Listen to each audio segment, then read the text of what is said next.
మరో breaking news చూస్తున్నాం. భద్రాద్రి కొత్తగూడెం జిల్లాలో నిన్న జరిగిన 5 నియోజకవర్గాల అసెంబ్లీ ఎన్నికల ఓటర్లకు సంబంధించి వీవీఎంలను పాల్వంచలోని ఓ ప్రైవేటు కాలేజీలో భద్రపరిచారు. భద్రాద్రి కొత్తగూడెం జిల్లాలో ఉన్న 5 నియోజకవర్గాలు కొత్తగూడెం, ఇల్లందు, అసూరావుపేట, పినపాక, భద్రాచలం నియోజకవర్గాల ఈవీఎంలు, కంట్రోల్ యూనిట్లు, వీవీప్యాట్లను అధికారులు భద్రపరిచారు. ఈ నేపథ్యంలో కౌంటింగ్ కేంద్రం సర్జాన్ రూమ్ల వద్ద 3 అంచెల పటిష్ట బందోబస్తును ఏర్పాటు చేశారు. ఈ నెల 3వ తేదీన అభ్యర్థుల భవితవ్యం తేలనుంది.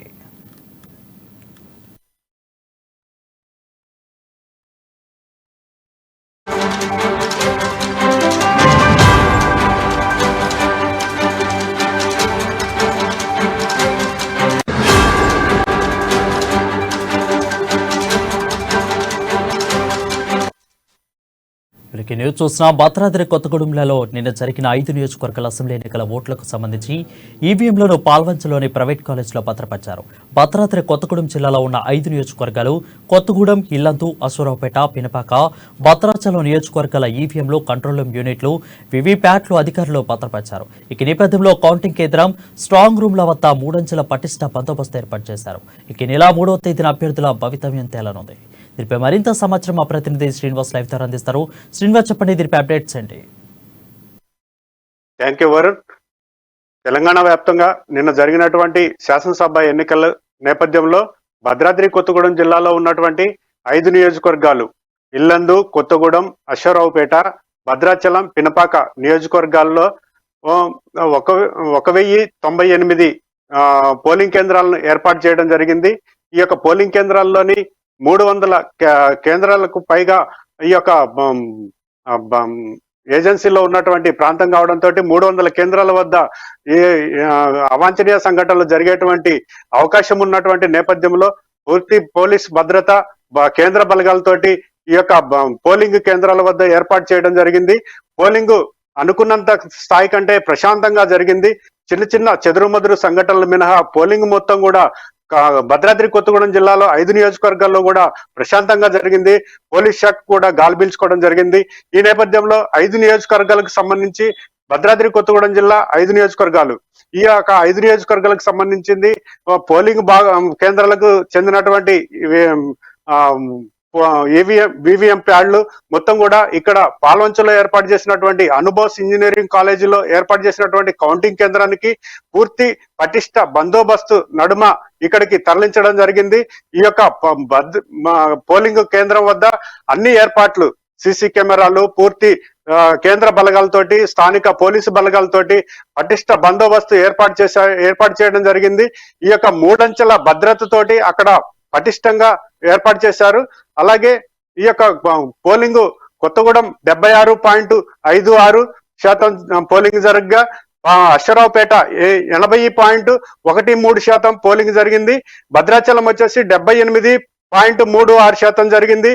ఈ ఇల్లందు వచ్చేసి 79.32% జరిగింది. పినపాక వచ్చేసి 79.55% పోలింగ్ జరిగింది. గతంలో పోల్చుకుంటే ఈసారి పోలింగ్ శాతం అనేది 2018లో జరిగినటువంటి ఎన్నికల కంటే కూడా ఈసారి ఓట్లు అధికంగా ఉన్నప్పటికీ యువత ఓట్లు అధికంగా ఉన్నాయి. అలాగే పురుషుల మీద 24,000 పైచిలకు మహిళల ఓట్లు కూడా అత్యధికంగా నమోదవడం జరిగింది. ఈ నేపథ్యంలో పోలింగ్ శాతం అనేది చాలా తక్కువగా జరిగింది. ఈ యొక్క పోలింగ్ కేంద్రాల్లో జరిగినటువంటి చిన్న చిన్న అవాంఛనీయ సంఘటనలు మినహా భద్రాద్రి కొత్తగూడెం జిల్లా ఏజెన్సీ ప్రాంతంలో ఉంది. నక్సల్స్ ప్రభావిత ప్రాంతం కావడంతో పోలీసు బలగాలు భయాందోళనకు కొంత గురైనా కూడా పోలింగ్ మాత్రం ప్రశాంతంగా జరిగిందని గాలిపీల్చుకోవడం జరిగింది. నక్సల్స్ ప్రభావిత ప్రాంతం, అలాగే చెర్లలో ప్రాంతంలో ఒక లారీని నక్సల్స్ తగలబెట్టారు. అలాగే చెర్ల మండలంలోని ఒక ప్రధాన రహదారిపై వంతెన వద్ద ఐఈడి బాంబును కూడా కనుగొనడం జరిగింది. ఆ బాంబుని ఈ రోజు ఉదయం పోలీసు బలగాలు నిర్వీర్యం చేసేందుకు నిమగ్నమయ్యారు. ఇలాంటి ఏజెన్సీ నక్సల్స్ ప్రభావిత ప్రాంతమైనప్పటికీ అసెంబ్లీ ఎన్నికలు ఏదైతే ఉన్నాయో ఈ యొక్క ఎన్నికలను ప్రశాంతంగా జరపడం కూడా ఒక వంతు పోలీస్ శాఖకు చాలా సంతోషకరమైనటువంటి విషయం అని చెప్పుకోవచ్చు వరుణ్. అయితే ఎక్కువగా గెలుపోవటములు అనేవి రాజకీయాల్లో సహజం. అయితే గెలిచిన వారు, ఓడిపోయిన వారు ఈ విధంగా వాళ్ళు కొంత ఉద్రిక్త పరిస్థితులు కౌంటింగ్ దగ్గర దారితీసే అవకాశాలు ఉంటాయి. ప్రతి సంవత్సరం మనం చూస్తూనే ఉంటాం ప్రతి ఎలక్షన్లో. సో ఈసారి భద్రాద్రిలో ఎలాంటి పోలీసులు ఇలాంటి ఉద్రిక్తకు దారితీయకుండా ఎలాంటి పటిష్ట బందోబస్తు ఏర్పాటు చేస్తున్నారు?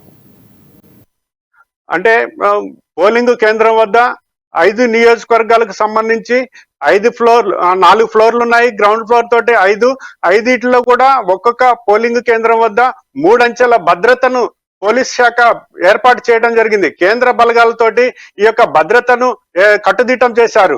ఏ విధమైన అవాంఛనీయ సంఘటనలు జరగకుండా పోలింగ్ కేంద్రం వద్ద 144 సెక్షన్ కూడా విధించడం జరిగింది.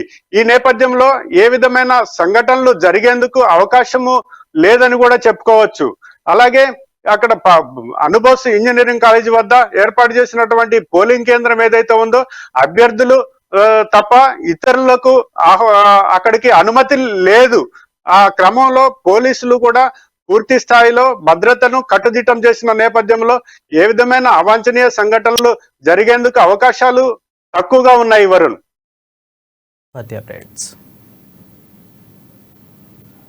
Thank you Srinivas for the updates.